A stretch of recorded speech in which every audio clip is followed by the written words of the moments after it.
पिछले एपिसोड में आपने देखा कि ऐश पहला राउंड जीत जाता है, जिसके बाद सेकंड राउंड यानी कि क्विज राउंड स्टार्ट होता है। फर्स्ट क्वेश्चन का आंसर रोहन सही दे देता है, जिसके चलते ऐश के ऊपर प्रेशर आ जाता है। सेकंड क्वेश्चन पूछा जाता है जो कि ये था कि एक पोकेमॉन अपने जर्नी में मैक्सिमम कितने मूव सीख सकता है, जिसका आंसर रोहन गलत देता है। और अब ऐश के पास मौका आ चुका था। ऐश बोलता है कि एक पोकेमॉन अपने जर्नी में अनलिमिटेड मूव का यूज कर सकता है, जो कि बिल्कुल सही आंसर था। लास्ट क्वेश्चन बहुत ही ज्यादा कंफ्यूजिंग होता है, जिसका आंसर रोहन गलत देता है, बट ऐश लास्ट में सही आंसर देकर ये राउंड जीत जाता है, यानी कि अब वो पोकेमॉन लीग में आगे प्रोसीड कर सकता था। अब आगे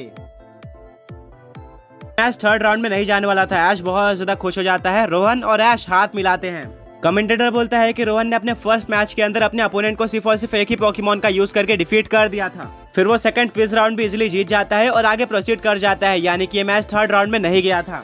रोहन के सेकंड लीग मैच में भी यही सेम चीज रिपीट होती है, बस फर्क इतना था कि रोहन अपोजिट साइड में था। हाँ, इस बार ऐश ने अपने सिर्फ और सिर्फ एक ही पोकेमॉन का यूज करके रोहन के तीनों पोकेमॉन को डिफीट कर दिया। वहीं पर क्विज राउंड में भी ऐश इजीली जीत जाता है, यानी कि ऐश ने रोहन को पूरी तरह से क्लीन स्वीप कर दिया है। रोहन डिसअपॉइंटेड होता है। वो प्रॉमिस करता है कि वो अगली बार पोकेमॉन लीग में और भी ज्यादा स्ट्रॉन्ग होकर आएगा। वहीं पर अब ऐश को इंतजार था नेक्स्ट बैटल का, एंड वो सोच रहा होता है कि उसकी अगली फाइट किसके साथ होने वाली है। फाइट करने के बाद ऐश, ब्रॉक, मिस्टी और सैला सभी लोग ब्रेक लेने के लिए बाहर आते हैं, एंड वहां पर उनको आल्डर मिलता है। ये वही पोकेमॉन ट्रेनर था जिसको फर्स्ट राउंड के अंदर रोहन ने पूरी तरह से क्लीन स्वीप करके डिफीट किया था।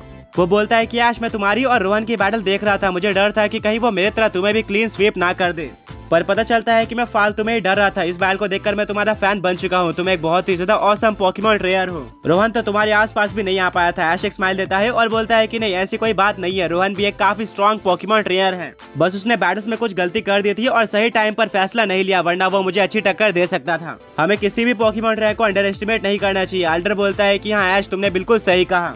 अब मैं आगे के टूर्नामेंट में तुम्हें सपोर्ट करने वाला हूँ और मुझे डिसअपॉइंट मत करना। पोकेमॉन लीग जीत कर ही वापस आना। ऐश वादा करता है कि वो पोकेमॉन लीग जीत कर ही वापस आएगा और ऐश और आल्डर दोनों ही हाई फाई देते हैं। तीसरा राउंड कुछ ही टाइम में स्टार्ट होने वाला था, तब तक ऐश और उसके फ्रेंड्स बैटल देखने का डिसाइड करते हैं। वो लोग स्टेडियम में बैठते हैं एंड उनको काफी सारी ऑसम बैटल देखने को मिलती है। कुछ पोकेमॉन ट्रेनर्स एलिमिनेट हो जाते हैं, वहीं पर कुछ पोकेमॉन ट्रेनर्स पोकेमॉन लीग में आगे प्रोसीड करते हैं। ओवरऑल कुछ पोकेमॉन ट्रेनर्स सैड थे, वहीं पर कुछ खुश थे। इसी बीच ऐश को काफी सारे स्ट्रॉन्ग और इंप्रेसिव पोकेमॉन ट्रेनर्स भी देखने को मिलते हैं, जिनके पास यूनिक स्ट्रेटेजी थी। वो पोकेमॉन ट्रेनर्स को अपने टैक्टिक का यूज करके फंसा ले रहे थे और अपोनेंट कुछ भी नहीं कर पाता था।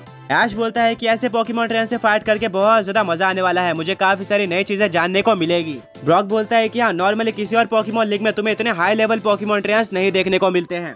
जैसे जैसे ये टूर्नामेंट आगे बढ़ेगा, तुम्हें और भी ज्यादा टफ और नए टैक्टिक यूज करने वाले पोकेमॉन ट्रेनर्स देखने को मिलेंगे। वो ऐसे स्ट्रैटेजीज का यूज करेंगे जिसमें तुम पूरी तरह से फंस जाओगे और ऐसी कोई स्ट्रैटेजी तुमने इससे पहले नहीं देखी होगी। ऐश बोलता है कि हाँ, मुझे इन सब चीजों के लिए रेडी रहना होगा। धीरे धीरे करके सारी बैटल्स खत्म होती है और सेकंड राउंड एंड हो जाता है। कमेंटेटर बोलता है कि फाइनली सेकंड राउंड खत्म हो चुका है और मैं ये अनाउंस करना चाहता हूँ कि अब सिर्फ और सिर्फ 35 पोकेमॉन ट्रेनर्स बच गए हैं। ये वो पोकेमॉन ट्रेनर्स है जो कि सबसे स्ट्रॉन्ग है और इन्होंने अपने अपोनेंट को पूरी तरह से आउट परफॉर्म किया है। और अब थर्ड राउंड में यही सारे स्ट्रॉन्ग पोकेमॉन ट्रेनर्स आपस में फाइट करने वाले हैं। बैटल्स देखने में बहुत ज्यादा अमेजिंग होगी। अब कुछ ही टाइम में थर्ड राउंड के मैचअप अनाउंस होने जा रहे हैं और सभी पोकेमॉन ट्रेनर से रिक्वेस्ट की जाती है कि वो बैटल फील्ड में आ जाए। सारे पोकेमॉन ट्रेनर जो कि स्टेडियम में बैठे हुए होते हैं, वो बैटल फील्ड में जाना स्टार्ट कर देते हैं। वहीं पर ऐश भी बहुत ज्यादा एक्साइटेड होता है ये जानने के लिए कि उसका नेक्स्ट अपोनेंट कौन होने वाला है। सारे पोकेमॉन ट्रेनर्स बैटल फील्ड के बीचों बीच इकट्ठा हो जाते हैं और फाइनली स्क्रीन पर मैचअप्स अनाउंस होते हैं। ऐश और उसके फ्रेंड्स ऐश का नाम ढूंढना स्टार्ट कर देते हैं। इस बार उनको ऐश का नाम ढूंढने में ज्यादा मुश्किलें नहीं होती है एंड वो ये जानकर सरप्राइज रह जाते हैं कि ऐश की बैटल इस बार किसी एट्रो रीजन के पोकेमॉन ट्रेनर या फिर इस वर्ल्ड के पोकेमॉन ट्रेनर के साथ नहीं होने वाली थी, बल्कि उसका अपोनेंट ओरिजिनल पोकेमॉन वर्ल्ड से बिलोंग करता है। तभी पीछे से एक आवाज आती है, हे ऐश, तुम यहाँ पर। आगे बढ़ने से पहले पिछले पोके क्विज के विनर्स ये रहे एंड आज का क्वेश्चन ये है कि वो कौन से दो पोकेमॉन है जो कि मेगा इवॉल्व होने के बाद बिल्कुल सेम दिखते हैं, बस कुछ मार्किंग्स का डिफरेंस होता है।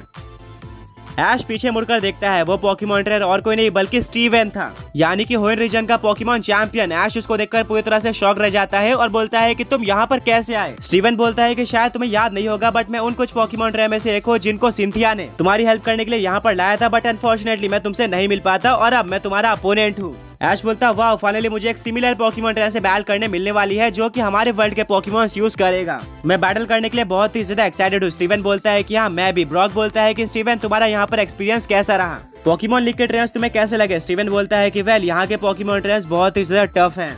फर्स्ट राउंड की बैटल क्लोज होती है, बट किसी तरह से मैं उसको जीत जाता हूँ, बट सेकंड राउंड में तो मैं हारते हारते बचा। मैं फर्स्ट राउंड यानी कि बैटलिंग राउंड में ही हार जाता हूँ, जो कि बहुत ही ज्यादा शॉकिंग था। एट्रो पोकेमॉन सच में बहुत ज्यादा स्ट्रॉन्ग है। अब अगर मुझे यहाँ से जीतना था तो मुझे अगले दोनों राउंड जीतने होंगे और किसी तरह से मैं पोकेमॉन क्विज राउंड जीत जाता हूँ।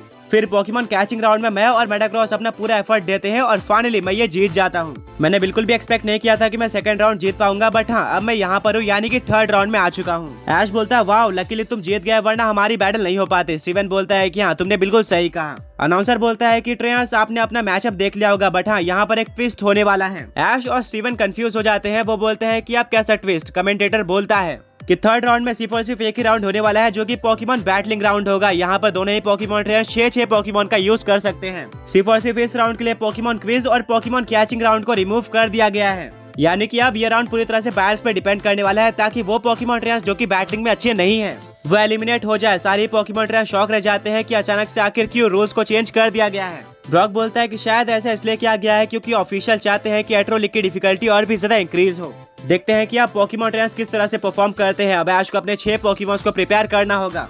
स्टीवन बोलता है कि मुझे पहले से इसका अंदाजा था, मैंने अपने सारे पोकेमॉन्स को पूरी तरह से रेडी रखा है।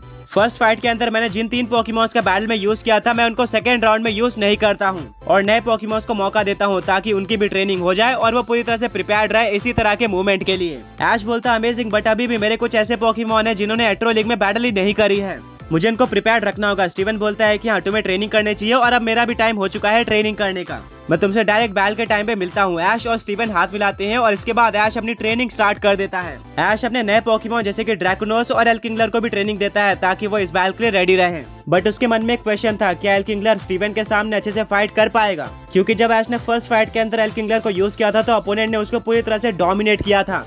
एल्किंगलर अपोनेंट पोकेमॉन के ऊपर एक भी अटैक हिट नहीं कर पाता और अल्टीमेटली हार जाता है। अगर एल्किंगलर स्टीवन के अगेंस्ट बैटल में अच्छी तरीके से परफॉर्म नहीं कर पाया तो ऐश के बाकी बचे हुए पोकेमॉन्स के ऊपर प्रेशर आ जाएगा और शायद वो हार भी सकते हैं। दूसरी तरफ मनकनॉन एक डिसेंट परफॉर्मेंस दे सकता था, वो एक स्ट्रॉन्ग पोकेमॉन है।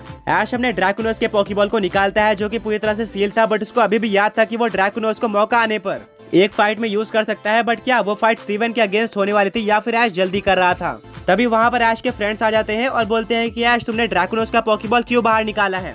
ऐश उस पोकेबॉल को अंदर रख लेता है और बोलता है कि नहीं कुछ नहीं, मैं स्टीवन के अगेंस्ट बैटल के बारे में कुछ सोच रहा था और स्ट्रेटेजी बना रहा था। ब्रॉक बोलता है कि ऐश तुम्हारी ट्रेनिंग कैसी चल रही है और तुम्हारे नए पोकेमॉन्स कैसा परफॉर्म कर रहे हैं?